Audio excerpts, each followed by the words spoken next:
So yeah, I'd make the coffee for Arthur.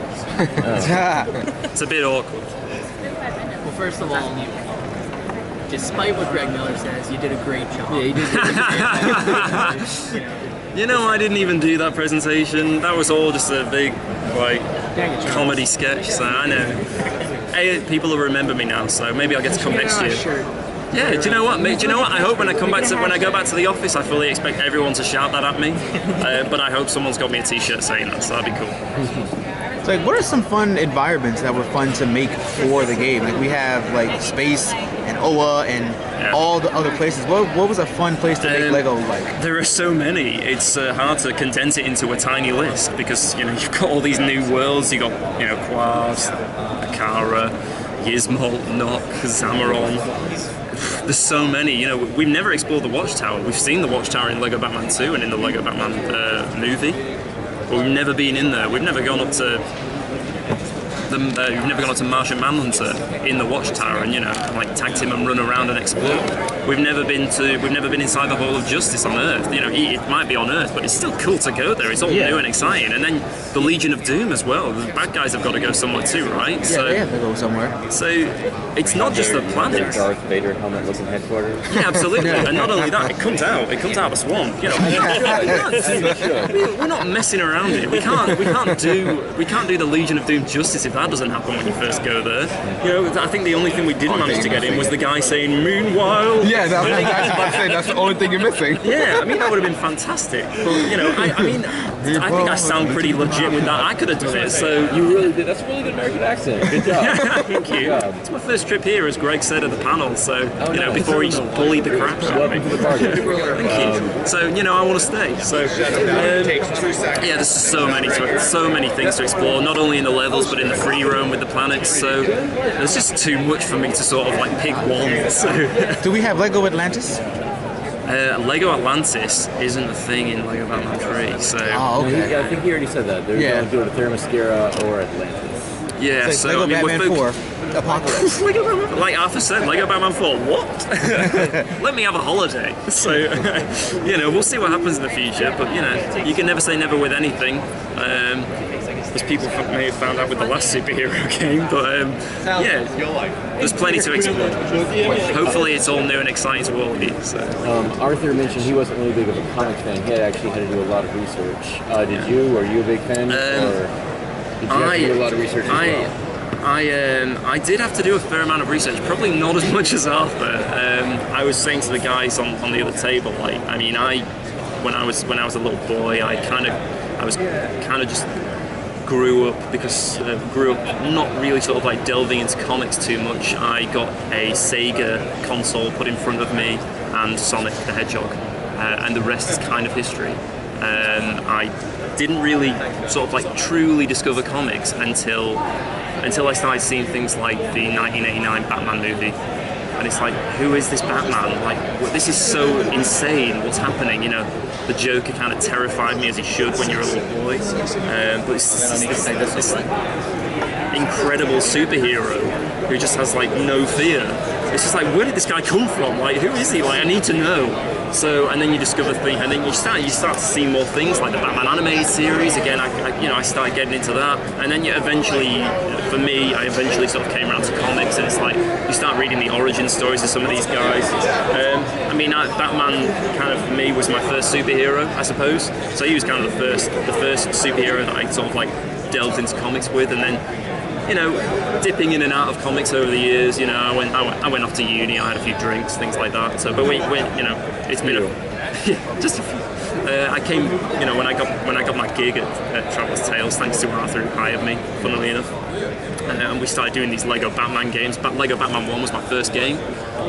So it kind of just brought me back round to that. So I got to rediscover Batman and all these different characters all over again. And since then, it's just been a roller coaster ride of fun and games in the office and reading comics and watching cartoons and occasionally doing work. Do you have a favorite superhero?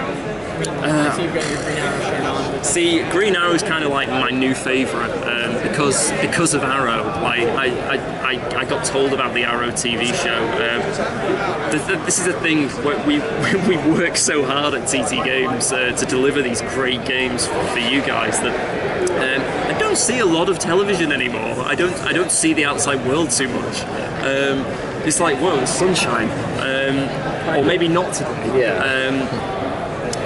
And so somebody in the office told me about the Arrow TV show, and so you know, I bought season 1, and I just fell in love with it. So Green Arrow is kind of my favorite at the moment, probably more specifically the Arrow, rather than the comic book Green Arrow. But you know, it's all Stephen Amell, right? So it's all good. Yeah, I mean, I've got a lot of love for Batman. Like I said, he's the guy that started me off on sort of like the superhero path, I suppose. But I kind of have a liking for the bad guys. I do like the Riddler quite a lot. He's kind of cool, isn't he? It's just kind of like, you know, even when Joel Schumacher made that film, it was still kind of cool for the Riddler. So I have a Riddler tattoo. Now that is cool. Yeah. I don't get a tattoo because I'm scared that I'll like change my mind, and then all of a sudden I'm stuck with a tattoo for the rest of my life. So I'm a bit of a scaredy cat like that. But yeah. Was there anything? I like the Riddler. Was there anything in particular that you like working in the game? Like anything that kind of like interests you more than anything else?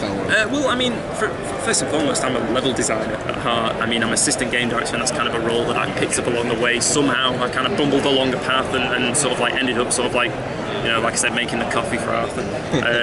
But I'm a designer at heart, and so is Arthur, and we have a group of guys and girls back home who are part of this design team. So I absolutely adore the start of a project. You know, we have a decent turnover at Traveller's Tales of Lego games. We kind of see I'm kind of doing something different every year, which is fantastic, because it's like not many places do that, and it's like something new every year. And when it comes down to that, when it comes around to that time of the year when it's like, we're going to do Lego Batman 3 here, and it's going to be going into space, we're going to be leaving Gotham behind, and we're going to be exploring the rest of the DC universe, or certainly a large chunk of the DC universe that we've never seen before. So it's sort of that initial design phase when we draw up a wish list of what we want. So it's like, okay, so what can we do? Obviously we've got Batman and Robin and all the main guys, but let's go nuts. It's the year of Batman. It's Batman 75. Let's go for 60s finally. Let's get 60s Batman in the game. I think probably that was my favourite part of the game to sort of work on.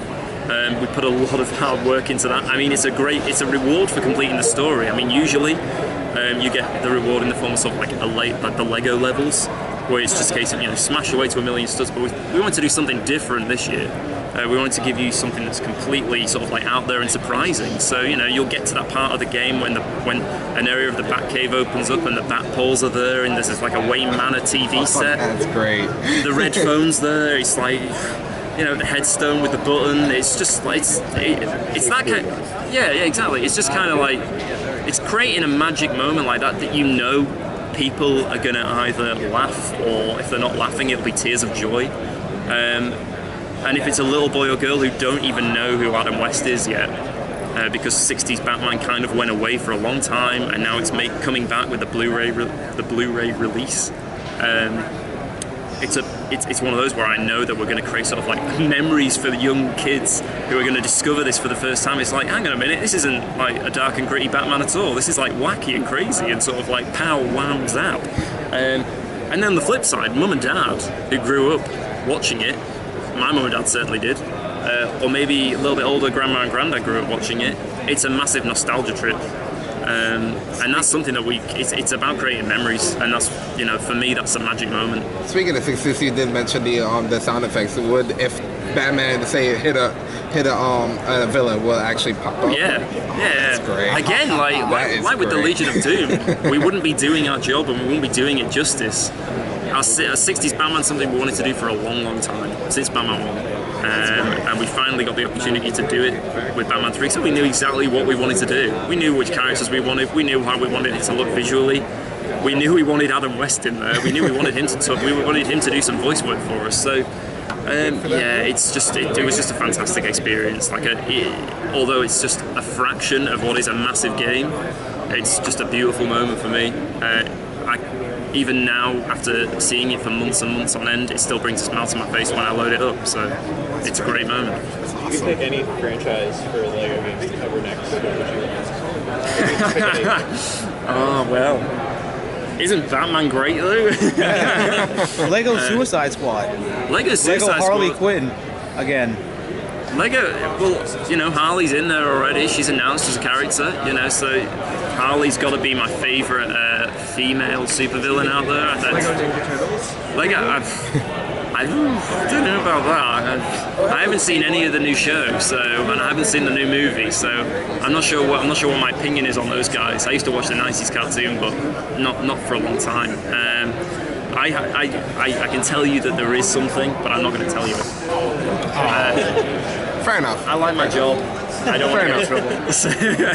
What about plans for DC down the line? I mean, Arthur mentioned during the panel that there are some multitude of post-credit sequences. In Batman 2, post-credit with Brainiac. Absolutely, yeah. This game, can we get any hint about what we might see going forward? Yeah, sure. I mean, I don't want, you know, I'm going to keep pretty quiet about the post-credits. I don't want to give too much away. But, you know, post-credits are there generally for a reason. Let's just put it that way.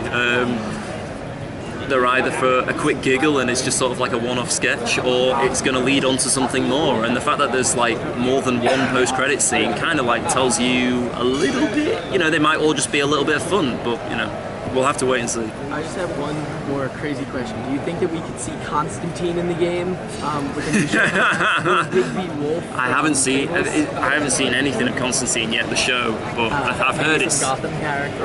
Yeah, come on. yeah. Somebody in there. Gotham. I mean, Gotham's pretty dark, right? From what I've heard. Again, I've not seen it, but you know, like again, as Arthur said in the panel, when the guy asked about whether there'd be a Kevin Smith official figure. I mean, you can never say never to anything with us. There's always a possibility. There is always a possibility. It's just one of those things. We kind of seem to do. We've got this great relationship with Warner Brothers and DC and with Lego that we can, you know, they respect what we want to do. You know, if we want to, whatever we want to do, we kind of say, like, you know, we've got an idea to do. You know, let's put like let's try and get Green Lantern in Lego Batman 3, and it's like, yeah, sure, why not? Let's do this. You know. Yeah, it was perfect, wasn't it? I mean, we've been trying to keep sort of like quiet for so long. We've been trying to sort of like keep quiet, but we were when he came in and did his read his script. I mean, we were only sat listening on the phone because it was all done in the States, but it was pretty hilarious. We couldn't keep a straight face. It's just so funny. All I would say is you can never say never. I'll have to leave it at that for that question. So I know there's all different outfits for Batman, but say like for like I'm pretty sure Robin's in the game now. So there's like any different outfits for Robin as well. Like so we've got 5 different characters this time. So usually we have Lego Batman and Lego Robin that have an array of different suits. This time around we've got 5 different characters that have suits, and they all have 8 different suits. They've all got their sort of like default suits, like, you know, like Batman's in his normal Batman suit, and Joker's one of those guys, like Lex Luthor's one of those guys, so he's got his power suit for the first time. I think he was in a suit in Lego Batman 2, so we want to change it up a bit with Lex and give him a bit of a new look. And then Cyborg's the other guy, along with Robin. So those 5 characters, they all have 8 different suits, some of them returning suits, some of them new, like Batman's space suit. Which is something that Lego created, and we wanted to take that and put it in the game, obviously with Batman going into space. So rather than having suit signals that we had in Batman 1 and 2 that kind of like were the driving point for quite linear gameplay, it started to feel quite restrictive.